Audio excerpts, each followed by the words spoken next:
Good morning, beautiful souls. It's me, Christy, with Abundant Healing and Wellness, and Merry Christmas to you all.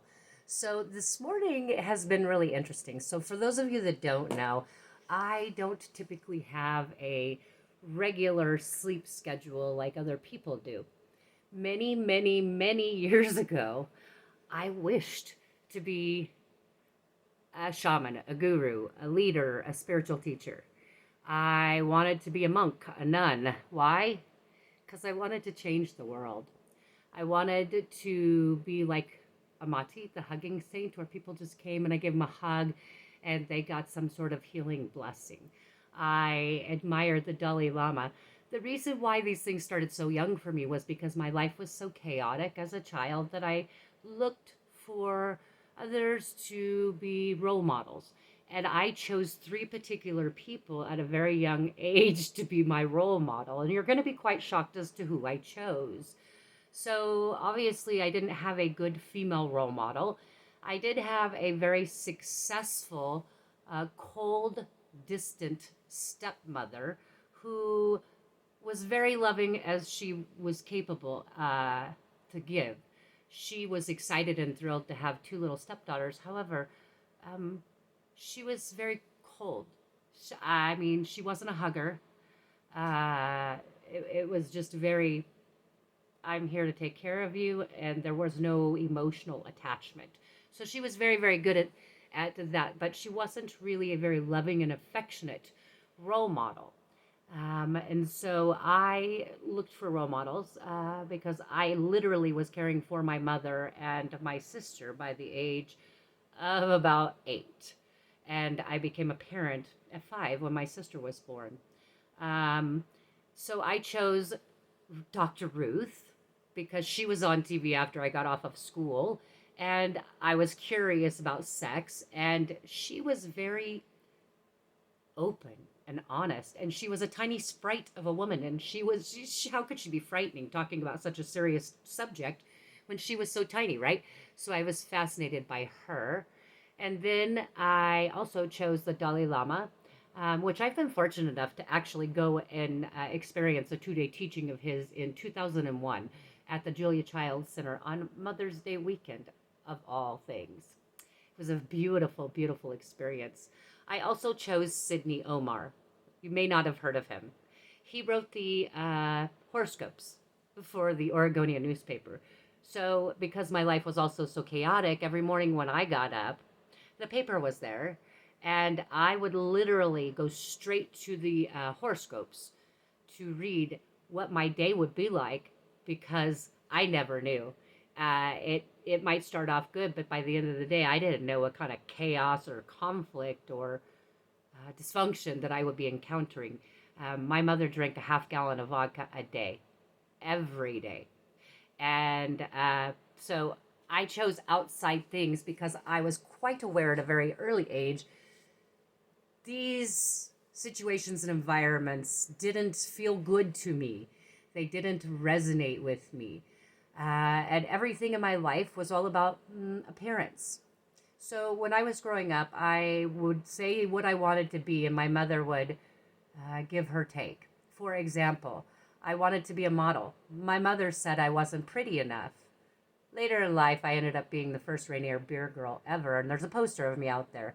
And I did the Portland Boat Show. Nothing like doing bikini modeling for a beer company on long offshore racing boats in January outside in a concrete building, right? Pretty cold. Nonetheless, I wanted to be an oceanographer. She said I couldn't do that. I wanted to be a forestry ranger. She said I wasn't strong enough to do that. My sister wanted to be a lawyer. She said she wasn't going to be able to do that. We weren't intelligent enough. So I realized that the basis of the surroundings I lived in was all based on appearance. And the appearances looked okay, but they weren't real. It was a lie, it was an illusion. So, all these pretty people all around me with all these really super ugly attitudes didn't make sense. And so I realized probably in my very early 20s, maybe 21, 22, when I was bartending and modeling, your looks are going to fade. You better find something about yourself that is going to give you more value, because eventually you're not going to be the 20-year-old firm girl anymore. You're not going to be the one that's being chased after all the time.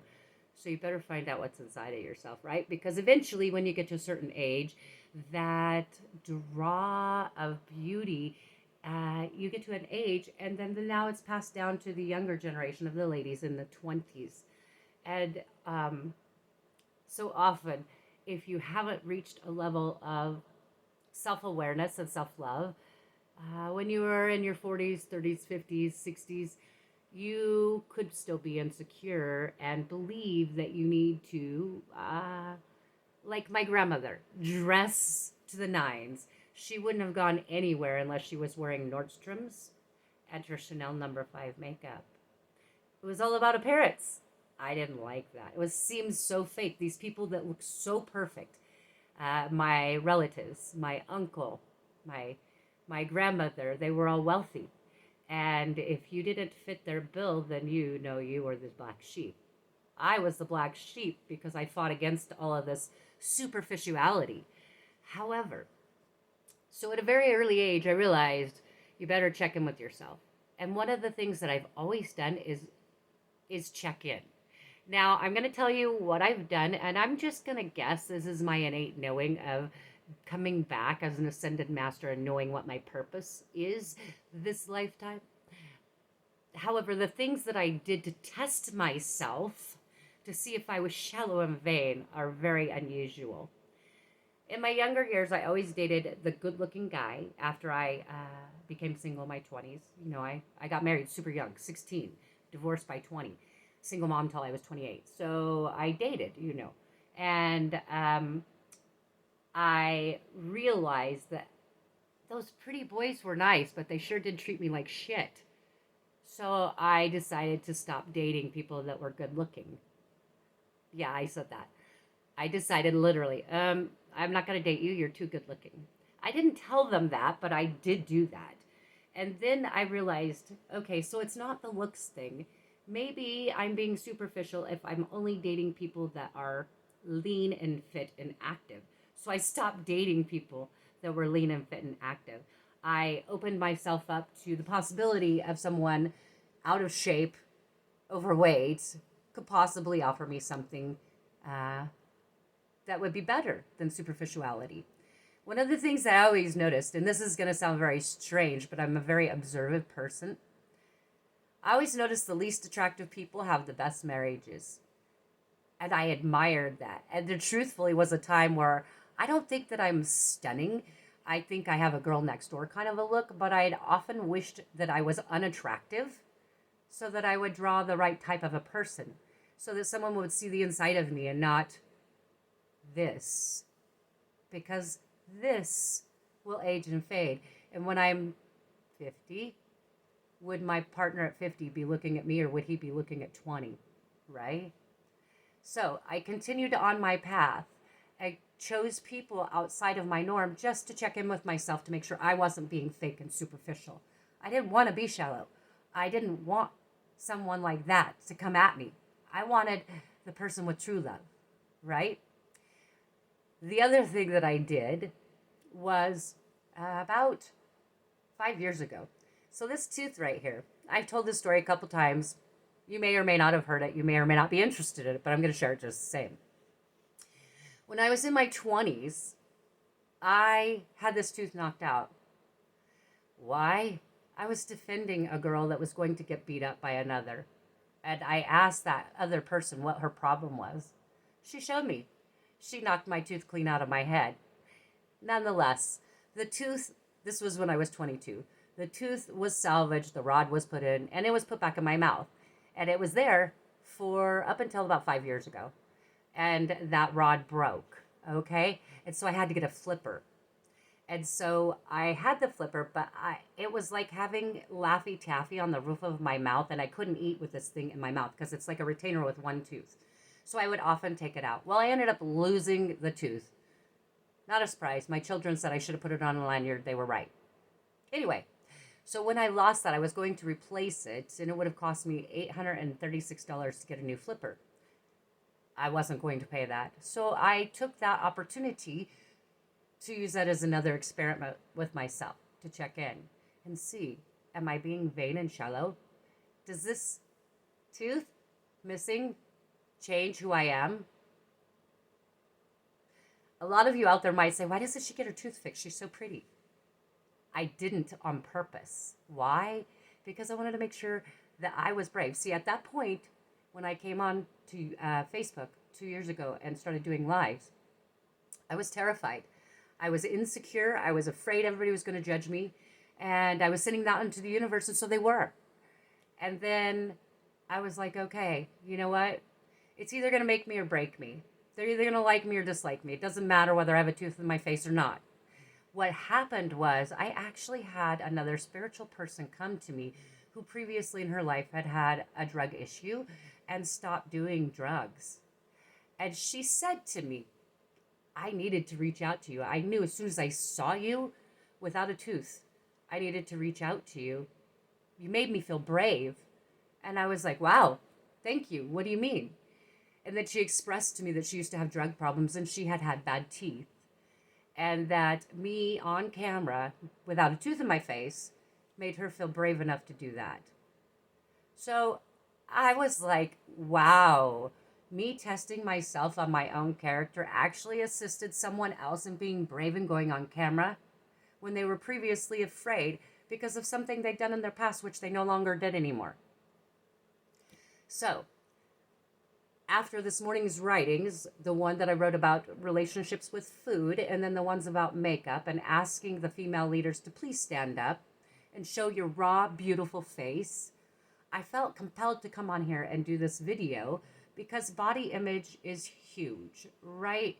We are programmed to believe that no matter what, we're not good enough. When I grew up, the models were Twiggy and Shannon Tweed and Farrah Fawcett and Jacqueline Smith and Kate Jackson. And they were all gorgeous. However, they were all skinny as a rail, weren't they? And they were perfect. And every young girl wanted to be like Farrah Fawcett or Heather Locklear or Lonnie Anderson when we were little. Let's see who else. Raquel Welch, Bo Derek. These goddesses that slunk across the beach in their bathing suit with their long hair flowing. That's what we were perceived or shown would be attractive. Sexualization, right? Has nothing to do with the person's character. Now, here's a beauty for you that I want to tell you about as a good role model. Interesting. I'm sure that many of you have related to this lady. I don't know if you know her history or not. Katharine Hepburn. The biggest compliment that I have ever heard in my life is that I am a cross between Katharine Hepburn and I can't remember who the other person was. Somebody silly. Probably Lucy. I don't know. I could totally see myself being like a mixture of Katharine Hepburn and Lucille Ball because I am a nut. You don't see that, but I mean, come on. Wouldn't Lucille Ball go on camera right now and do this, right? While she's trying to fill boxes of chocolate and stuffing them in her face. That's me, okay? So good role models are women like Katharine Hepburn. Do you know why she became a star? Probably not. Probably thought she was just beautiful. She was. However, she was intelligent and she was a humanitarian. And she only became famous so she could become wealthy, so that she could help people around the world. That's what true beauty is. It has nothing to do with this. That's why I'm showing up like this. I just got out of the shower and I'm doing laundry and I decided, let's put on our pajamas and get cozy. It's Christmas. Why not? And show up raw, unadulterated, unbastardized by the cosmetic industry. And I'm not supporting them. I'm not supporting the program by paying for those ridiculous plastic synthetic items that you're putting on your face and your skin is breathing and your vessel is, absorbing all those toxins. Just my perspective. Anyway, I'm asking you to please take a moment. If you're one of those ladies that feels insecure about your looks, Why do you feel insecure? Were you raised in a household like mine where looks were what was important, and you can only get a man if you're pretty, can cook, and are good in bed? Yeah, that's so 50s uh, mentality, isn't it? That was passed down to me at 53, my generation, our generation. It's not very uh, deep or true, is it? It's all topical, superficial crap. The other thing that I find fascinating is that we're so blind. People think that before now, people thought that this country was free. I always found that fascinating because it's so false. I've traveled to Europe, I've seen the news there. We don't have news here in America. We have drama and puppy stories. The cute dog of the day or the baby of the day. Like, that's not news. That's like, oh, fluff and stuff. Let's keep you in the Truman Show so you don't actually take time to figure out who you are, right? So you're paying for them to program you. I hope that you see that. And if you don't, and I've pissed you off, good, because I made you think. You are paying to be programmed.